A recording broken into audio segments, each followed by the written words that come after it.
Locally, it's time for a working class agenda driven by the local working class. We must make a clear distinction between a rich ruling class and a working class. The rich ruling class are those who own and control the means of production, which is the land, natural resources of the land, and the industrial equipment used in the process of production. The working class are the rest of us, who do all of the work to produce the goods and services related to everything we need to live. It makes no sense that the rich ruling class ought to make decisions that impact the ability of the working class to access what we need to live and survive. None of the 350,000 plus residents of New Orleans should be denied nourishing food, clean water, pollution-free air, healthy shelter, and overall wellness of the mind, body, and human spirit.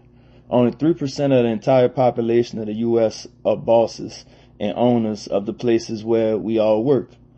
That 3% is a small percentage that includes the big and small businesses. However, less than 3% actually own the means of production. These means of production should ultimately be collectively controlled and stewarded by the masses of working class people who produce the wealth of this 250-year-old U.S. settler colonial project. We who live in Orleans Parish have a chance to create a necessary pivot that meets our needs as working class people who live, work, and reside in the city, a place called Bubancha by indigenous inhabitants of the land, before Europeans colonized the area and renamed it New Orleans. This pivot will occur, but not because of elected officials that uphold the current capitalist system. It will occur because of organized working class people that advance an agenda that meets our needs in the present, while pivoting towards new conditions that transform the current system to meet the needs of each and every person, which is absolutely possible. Despite new or previously elected officials who make promises to get elected due to high voter apathy and low voter turnout, or because they can raise lots of money from members of the rich ruling class despite voter turnout, conditions have only worsened for the everyday working class residents of the city. Before, during, and after every election cycle, there are lots of debatable distractions about everything except for action-oriented plans to meet the needs of the working class majority. Locals who labor in cultural, social, and industrial ways that make New Orleans the global tourist attraction that it is. It's us workers, not the politricksters or CEOs that do the work that generates over $10 billion a year in profit from tourism that is not reinvested in living wages, public infrastructure, or public services.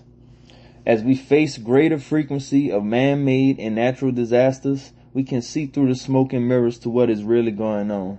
And this is not the time to be casual or nonchalant about what we are up against. A political, social, and economic pivot driven by needs, according to needs, of everyday working class people is necessary and long overdue. In a city that experiences extreme heat, hurricanes, and catastrophic flooding, even from one rainy day, having fully functional and properly maintained drainage systems should be non-negotiable. Fully functional and properly maintained public libraries and public schools are also baseline necessities.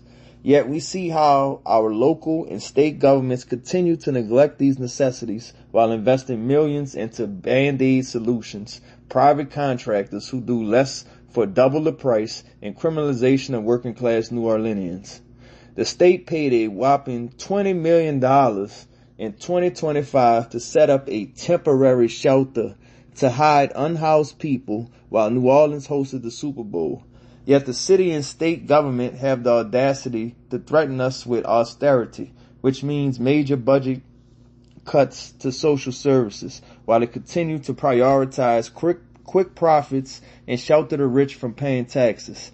Every year, this city hosts multi-million and billion-dollar world-renowned events. City officials bend over backwards to make New Orleans a dream destination for tourists and corporations and a hellscape for locals. Where do these billions in profits go?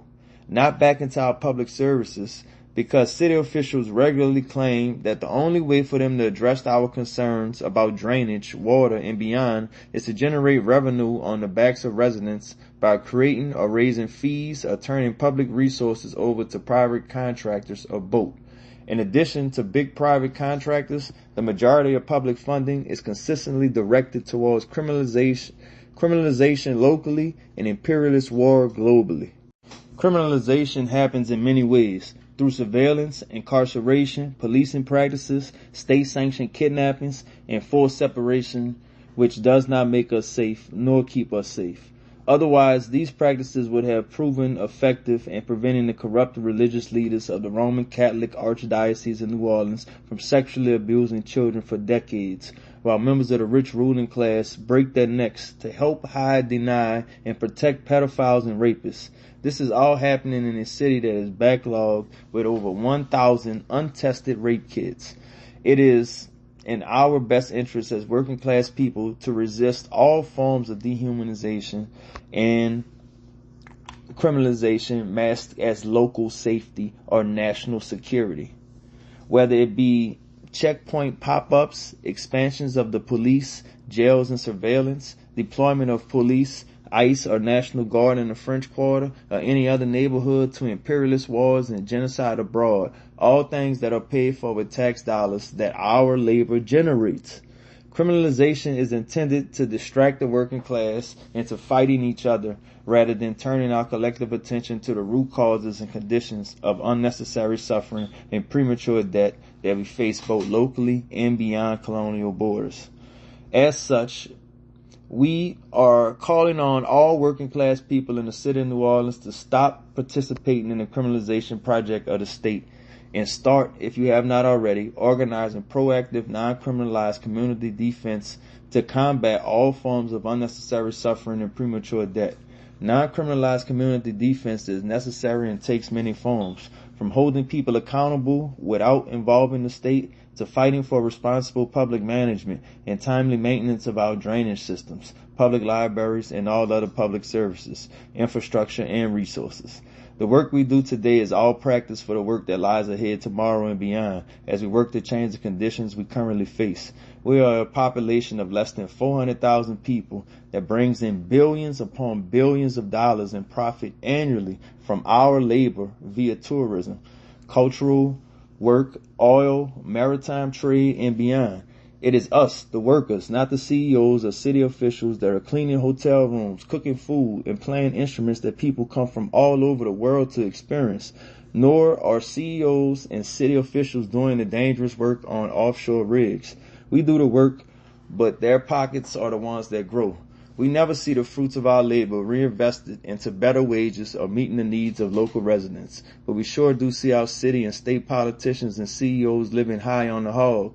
The money is there, but it's up to us to fight for the reallocation of the funds we generate out of the greasy hands of the CEOs, private contractors, city officials, cops, and jails, and into the proper management and maintenance of our public resources.